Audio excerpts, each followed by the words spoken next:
하나님 말씀 민수기 32장 13절.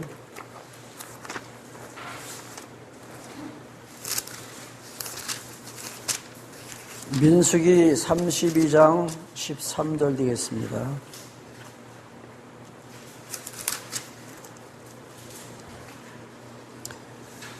여호와께서 이스라엘에게 진노하사 그들로 40년 동안에 광야에 유리하게 하심으로 여호와의 목전에 악을 행한 그 세대가 필경은 다 소멸하였느니라. 34장 2절 하나 더 보겠습니다. 34장 2절. 너는 이스라엘 자손에게 명하여 그들에게 이르라.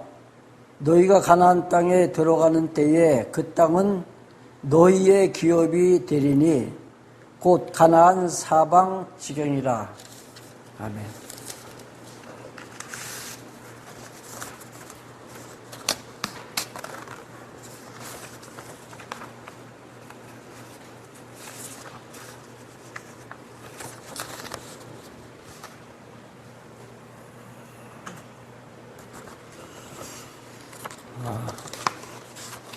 오늘 우리가 교회를 바라보면서 좀 많이 안타까운 그런 모습들을 보면서 우리가 기도를 하게 되는데, 오늘 교회가 안고 있는 사실 그 문제는 많은 문제들이 있습니다. 그 문제가 발생한 그 요인 중에 하나가 그게 바로 말씀에 대한 어떤 그 부재. 사실 말씀이 사라졌다는 얘기입니다. 우리 기독교를 종교의 범주에 이렇게 제가 이렇게 가다 놓고 우리가 이해하는 걸 저는 사실 싫어합니다. 기독교가 과연 종교일까? 많은 분들이 기독교는 종교가 아니다라고 이렇게 말을 합니다. 저도 사실 이 말에는 동의를 합니다. 종교는 사실 최고의 어떤 마르종자라고 우리가 쓰잖아요. 가장 높은 곳. 그렇죠? 종교라는 것은 최고의 가르침이라는 뜻인데, 굳이 기독교를 종교라고 한다면 저는 기독교만이 종교다. 그렇게 말하고 싶습니다. 여타 다른 종교는 사실 종교라고 볼 수가 없다는 얘기죠. 근데 기독교를 사람들이 어떤 윤리적으로 아니면 또는 도덕적으로 접근을 하니까 기독교나 불교 다를 바가 뭐 있냐, 다 비슷하다는 얘기죠. 그러니까 가는 그 길만 다르지, 노선만 다를 뿐이지 우리가 지향하는 그 목표는 다 똑같다는 얘기죠. 그러니까 잘 되라고 또 선한 마음을 갖고 또 착한 일을 하면서 그렇게 사는 것을 성경에서는 가르치고 있다, 그렇게 보는 겁니다.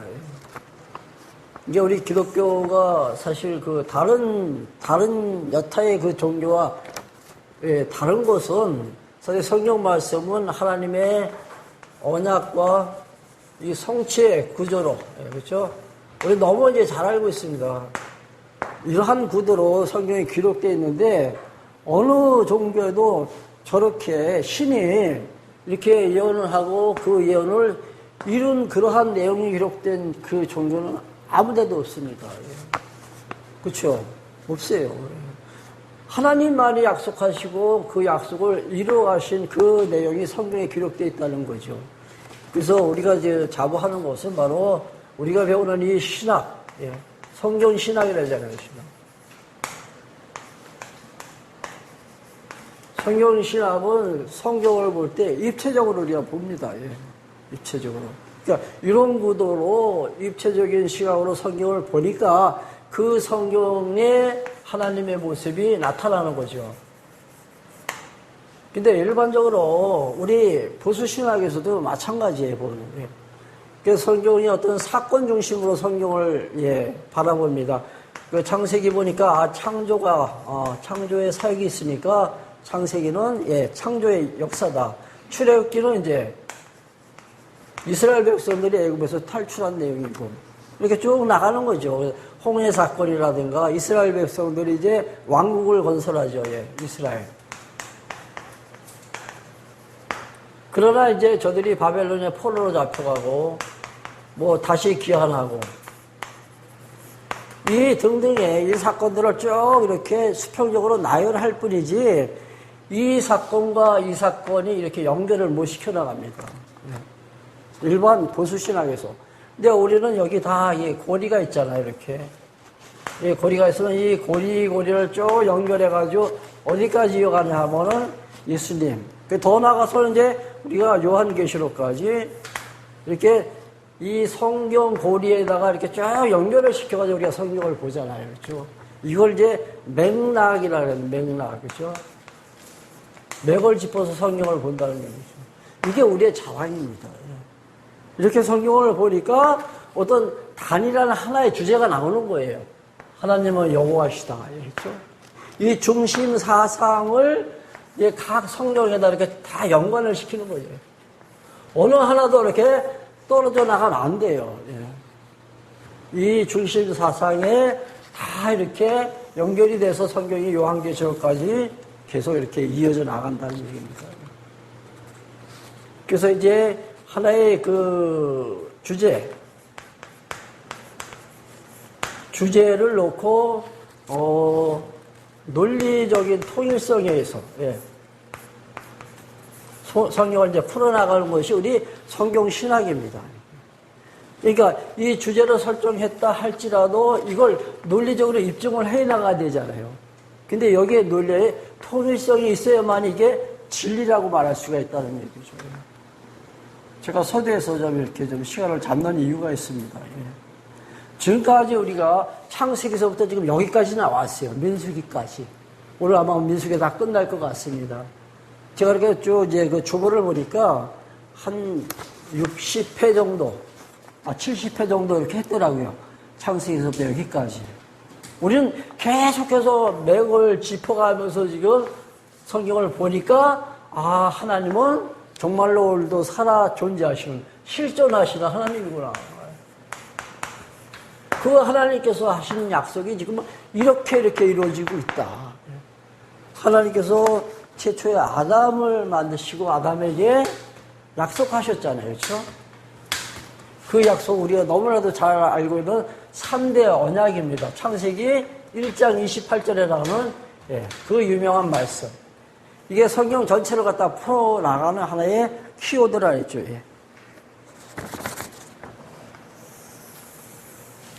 그 창세기 1장 28절 어떻게 푸느냐에 따라 가지고 전혀 다른 해석이 나온다 그랬죠. 우리는 하나님의 언약으로 보는데 일반적인 신학에서 이걸 하나님의 명령으로 보는 거죠. 전 시간에 전도사님께서 말씀하셨잖아요. 하나님께서 하신 이 명령은 하나님의 약속이다. 그렇죠? 이거는 표면적으로 보면은 이게 하나님의 명령 같죠. 그러나 1장 18절에 28절이죠. 1장 28절에 보면은 복 주시고 이러시되 이렇게 시작되잖아요. 복. 명령이면 내가 지켜야 되는데 이게 복이 될 수가 없죠. 그 전제만 봐도 이것은 하나님의 이건 약속이다. 너무나도 분명하다는 얘기죠. 하나님께서 하신 이 약속의 내용은 뭐예요? 내용은 그리스도를 내가 보내주겠다. 그래서 구약은 언약입니다. 언약.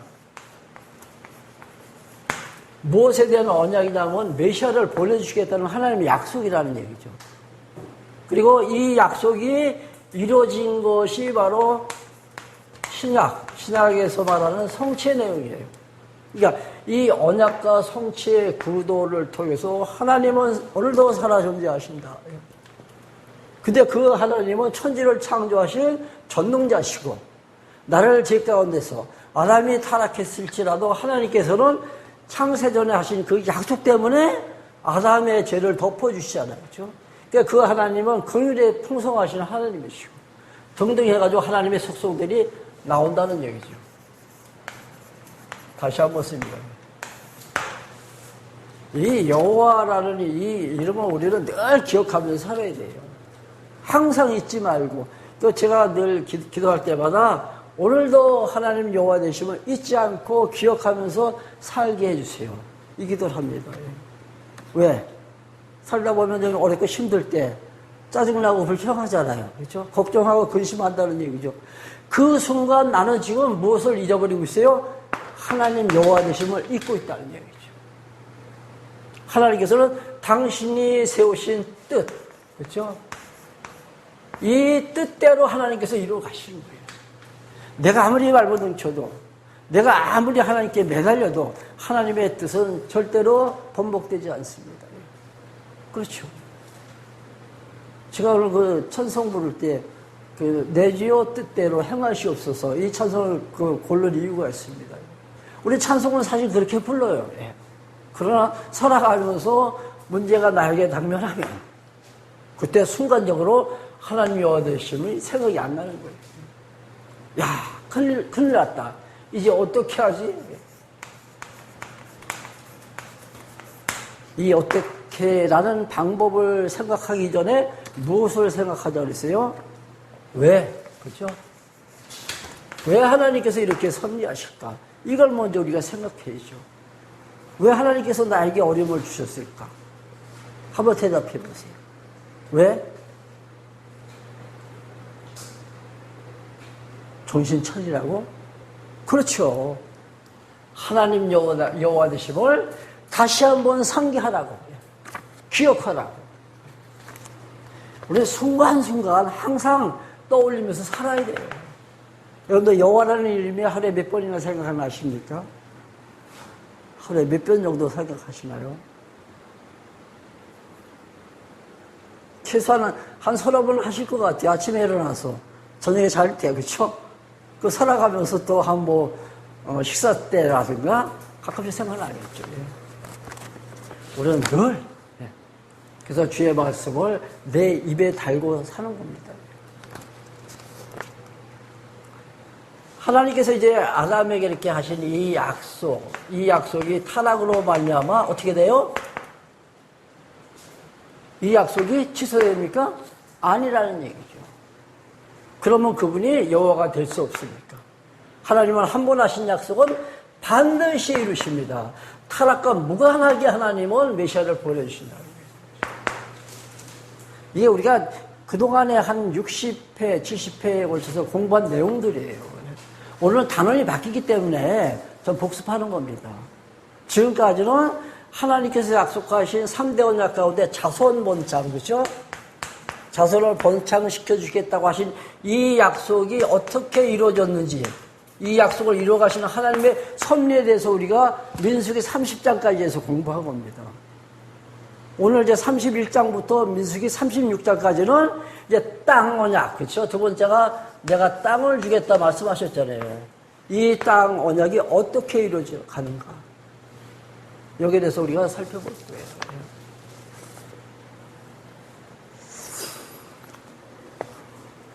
하나님께서는 이제 아담이 타락했을지라도 하나님의 약속을 이어가기 위해서 혈통을 보존시켜 나갑니다. 하나님은. 어떻게 보존시켜 나가는지 한번 보세요.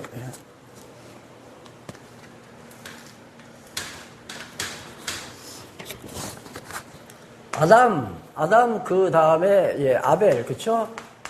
아벨과 가인이 있는데 하나님께서는 아벨의 제사를 받으시고, 아벨의 제사를 받으셨다는 것은 하나님의 언약을 아벨을 통해서 이어가시겠다는 얘기예요. 근데 이 가인이 분노해서 아벨을 죽였잖아요. 그렇죠? 그러나 하나님은 그 언약을 이루시기 위해서 아벨에서는 또 새로운 세솔을 낳습니다. 그렇죠? 그때 이 아담이 하는 말이 있습니다. 자기의 형상을 따라. 자, 아담은 하나님의 형상을 따라서 하나님께서 지으셨잖아요. 근데 셋이 지금 태어나니까 아담이 하는 말이 자기의 형상을 따라 내 아들 셋이 태어났다, 이렇게 말을 합니다. 여기서 말하고 있는 이 형상은 뭡니까? 형상은 어떤 모양이 아니죠. 모습이 아니에요. 이것은 생명을 의미해요, 생명. 이 하나님의 이 약속의 이 생명이 그 셋을 통해서 계속 이렇게 이어가죠. 그때 사람들은 셋이 태어나니까 비로소 그때 하나님 여호와의 이름을 불렀더라 이렇게 말하고 있습니다. 기억나시죠? 병원이 기억나요? 병원이가 기억나면 다 나는 거예요. 그때 사람들은 하나님을 가리켜서 여호와다 이렇게 불렀다. 하나님은 약속을 이루어 가시는구나. 그 창세기 이제 4장에 보면은 가인의 계보가 쭉 나옵니다. 가인의 계보가. 그리고 이제 5장에 넘어가면 누구의 계보가 나오냐면 이 셋의 계보. 그러니까 지금 아담의 계보가 쭉 나와요. 5장에 넘어가면. 아까 제가 이제 가인은 버렸다 그랬잖아요. 유기된 자고. 그렇죠? 이 셋을 하나님께 선택받은 자입니다. 그 선택과 이 유기가 이렇게 딱 나눠주는 거예요. 분리되는 것을 뭐라 그랬죠? 이게 거룩이다. 우리는 거룩하다 하면은 뭐 좀 폼 잡고 좀 이상하게 좀 뭐 어떻게 거룩한 이렇게 행세, 품위를 지키면 거룩하다라고 알고 있는데 그게 아니라 거룩이라는 것은 분리입니다. 분리. 세상과 분리시킨다는 얘기죠. 이스라엘 백성들. 그러니까 이방 백성과 이스라엘 백성들이 이렇게 딱 나눠지는 거예요.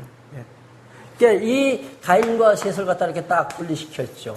그래가지고 가인을 아벨을 선택한 것이 바로 이게 거룩이라는 얘기입니다. 근데 6장 보니까 하나님의 아들과, 하나님의 아들은 누구예요? 이 셋의 후손들이죠. 하나님의 아들과 사람의 딸이 서로 어떻게 해요? 만나가지고 결혼해서 살잖아요. 이게 혼혈입니다. 하나님은 분명히 이렇게 나누시는데, 그때 노아 홍수 시대의 사람들은 이 나눠놓은 이 사람들 다시 혼합을 시킵니다. 제가 여담 한마디 드릴까요? 예. 저는 사실 이렇게 섞는 걸 참 싫어해요. 예, 섞는 걸 싫어해요. 그래서 비빔밥을 잘 안 먹잖아요. 근데 지난번에 비수구미에서 하시던 그 할머니가 여기서 석사교회 앞에서 했는데 너무 맛있더라고요. 섞는 걸 하나님이 싫어하시는 거예요. 예. 택자와 불택자가 섞이는 거를. 그래서 하나님께서 어떻게 하셨어요? 홍수 심판하셨어요.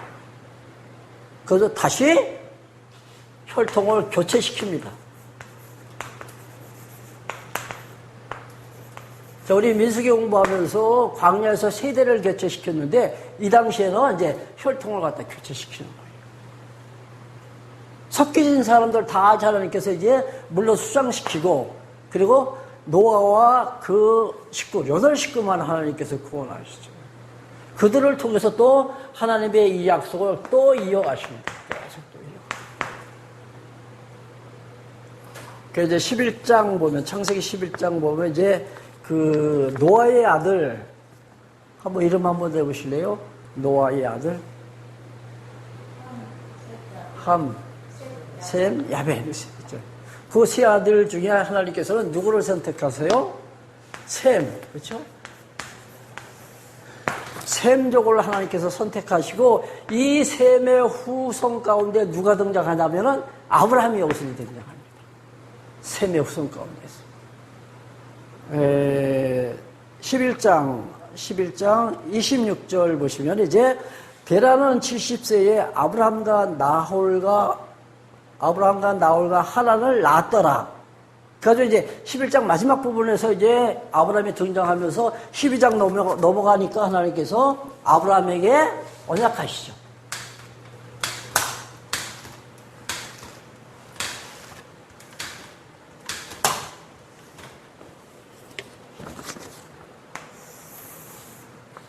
창세기 12장.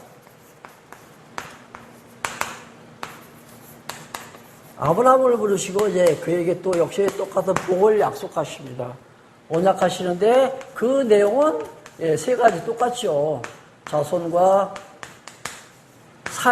거주할 땅과 통치 권세 하나님께서 주시겠다고 약속하셨습니다. 그러니까 이 자손을 이제 번창시키시는 하나님의 섭리가 어디까지 나왔어요? 민수기 30장까지에서 나옵니다. 지난 시간에 공부한 내용이 여기까지예요. 그렇죠? 잘 아시죠? 이 자손 언약을 했는데 사실 아브라함이 아이를 낳지 못하지만은 몇 세? 90세 돼가지고 하나님께서 이제 아들 이삭이 태어납니다. 그렇죠? 그럼 이삭이 태어나면 또 빨리빨리 또 자손들이 나오면 얼마나 좋겠어요. 역시 이삭이 이제 늦게 아들을 낳는데 야곱과 에서 이거 쌍둥이라 그랬죠. 근데 하나님은 형 에서를 버리시고 야곱을 또 택하셨습니다. 그 쌍둥이가 태어나기도 이전입니다. 그때 그 어머니 리브가의 모태에 있을 때 하나님께서 하신 말씀이 형의 동생을 섬길 것이다. 그런 형에서는 하나님께서 버리시겠다는 얘기죠. 그래서 이 언약이 누구에게 개설됐어요? 야곱에게 개설됩니다. 그래가지고 이제 야곱의 12아들. 물론 이제 12아들 가운데 이제 왕 통치자는 유다 지파에서 나온다라고 하나님께서 약속하시죠. 네, 약속하시고. 그래서 이 12아들을 하나님께서 번창시킬 때, 번성시킬 때 어디에서? 애굽에서. 그들이 번창하는 그 장소는 애굽이에요, 애굽. 이게 어디에 나옵니까? 우리 공부했는데, 그렇죠? 출애굽기에 나오죠, 그렇죠? 그러니까 그 아브라함과 그 자녀들이 양식 구하기 위해서 요셉이 있는 애굽 땅에 갈 때, 내려갈 때 하나님께서 말씀하십니다. 너 애굽에 가면은 이제 내가 약속한 대로 네 자손이 번창할 것이다. 여기서. 거기 애굽이 사실 애굽에 종살이 할 때, 그죠? 그러니까 그 기간은 몇 년 동안, 400년 동안 종살이, 노예로 살면서, 그렇죠? 이 약속대로 정말 이스라엘 백성들은 노예 생활 400년 동안 그 수많은 민족으로 번창합니다. 이 말씀이 이제 어디에 나옵니까? 예. 우리 출애굽기 1장 7절 한번 볼게요. 출애굽기 1장 7절.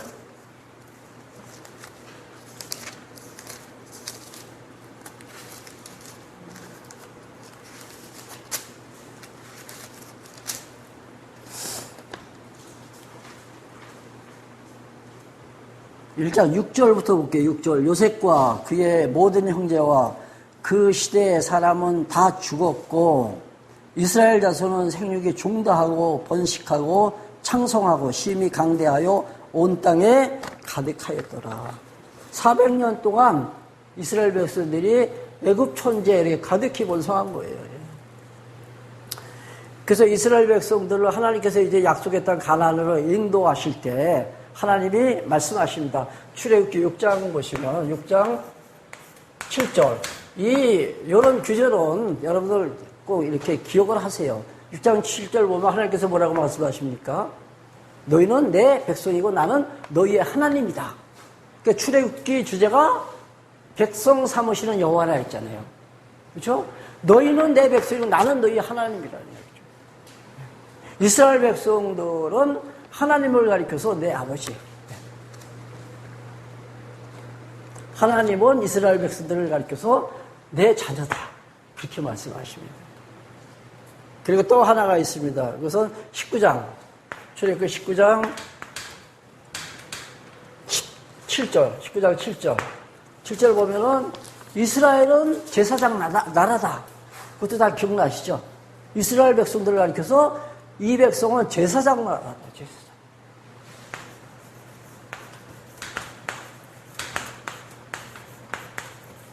제사 드리는 민족이라는 얘기죠.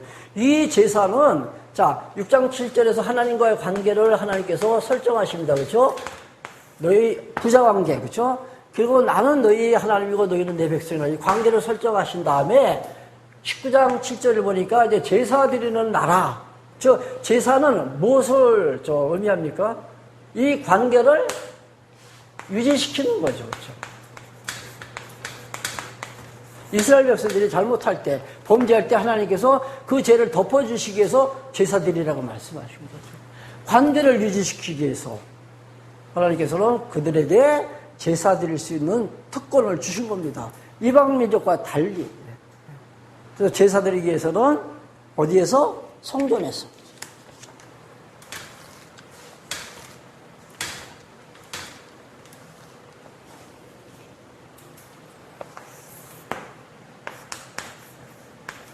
저들에게 성전이 있다는 거죠. 당시 이제 그 광야 시대는 물론 성막이라 그랬죠. 성막. 이 성전이나 율법은 이스라엘 백성들에게는 정말로 자긍심을 가질 수 있는, 그렇죠? 자부심을 가질 수 있는 정말로 아주 중요한 거죠.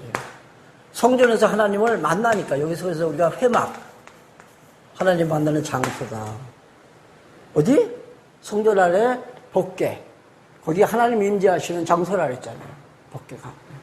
그러니까 그 제사 드리러 갈 때마다 이스라엘 백성들은 하나님을 배울 수가 있어요. 하나님을 만나면은 무엇이 기억이 납니까? 아, 여호와구나. 이걸 기억하게 되는 거죠. 이게 그들에게 주어진 특권이에요, 특권. 로마서에 나옵니까? 그런 말씀이 있죠. 그 율법을 지켜서 구원받는 것이 아니다. 그러니까 뭐라 그래요? 그렇다면 우리가 율법을 받았는데 우리가 더 나은 것이 무엇이뇨? 유익된 게 무엇이뇨? 그때 율법을 소유하고 있다는 것, 이 자체만으로도 우리는 특혜를 받은 것이다. 왜? 하나님을 만날 수가 있으니까. 율법 가운데 하나만 말씀드릴게요. 제 4계명 맞나요? 안식일을 지켜라 그렇죠? 맞죠? 안식일을 왜 지키라고 하셨어요? 안식일을 지키면은 하나님 여호와 되심을 잊지 않으니까 안식일을 지키라고 말씀하셨다. 분명히 이렇게 성경은 밝혀주고 있습니다. 자, 우리 너무도 잘 알고 있는 하나님께서 이제 계명을 지키라고 하실 때 20장 2절 보면은 출애굽기 20장 2절이죠. 여기 보면 나는 너희를 애굽 땅 종되었던 집에서 구원해낸 너희 하나님 여호와다. 이 말씀도 잊어버리면 안 돼요. 그러니 나 외에 다른 신을 섬기지 말라. 그러니 나 외에 우상 만들지도 말고 절하지도 말라. 내가 여호와니까. 너희는 안식일 지켜라. 왜? 내가 여호와니까. 나만 섬기라. 안식일을 지키면서 저들은 하나님 여호와 되심을 다시 한번 기억하게 된다는 얘기죠. 도둑질하지 말고 살인하지 말라. 다 똑같습니다.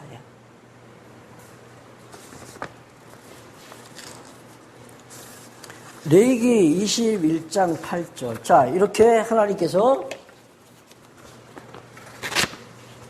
이스라엘을 이제 당신의 백성 삼으시고, 그리고 이제 그들을 이제 거룩하게 만들어 가시죠. 백성 삼으신 하나님이 그들을 이제 거룩하게 만들어 가시죠. 역시 마찬가지야. 우리가 지금 하나님의 성도, 하나님의 자녀, 하나님의 성도, 그렇죠? 성도라고 부름을 받고 있지만은 사실 거룩하냐 하면 그렇지 못하다는 얘기죠. 그렇죠? 이스라엘 백성들도 마찬가지예요. 늘 저들이 범죄할 수밖에 없어요. 그래서 이제 제사를 통해서 그 백성을 거룩하게 만들어 가십니다. 이게 바로 뭐냐 하면 성화. 역시 마찬가지예요. 지금 우리도 하나님께서 성화시켜 나가잖아요. 말씀을 통해서 성령의 역사 가운데 말씀을 통해서 우리를 거룩하게 만들어 가십니다. 이게 완성된 것을 우리가 영화다 그럽니다. 영화. 언제? 내가 육신을 벗어버릴 때.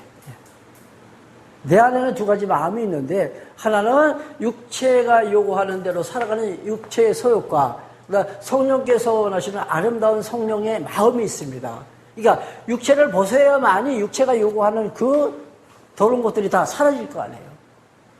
내가 죽는 그 순간에는 완전히 영화롭게 성령으로 100% 충만해져서 하나님 나라에 가는 거예요. 그러니까 이 모든 것은 다 죽어있죠. 육체의 소욕.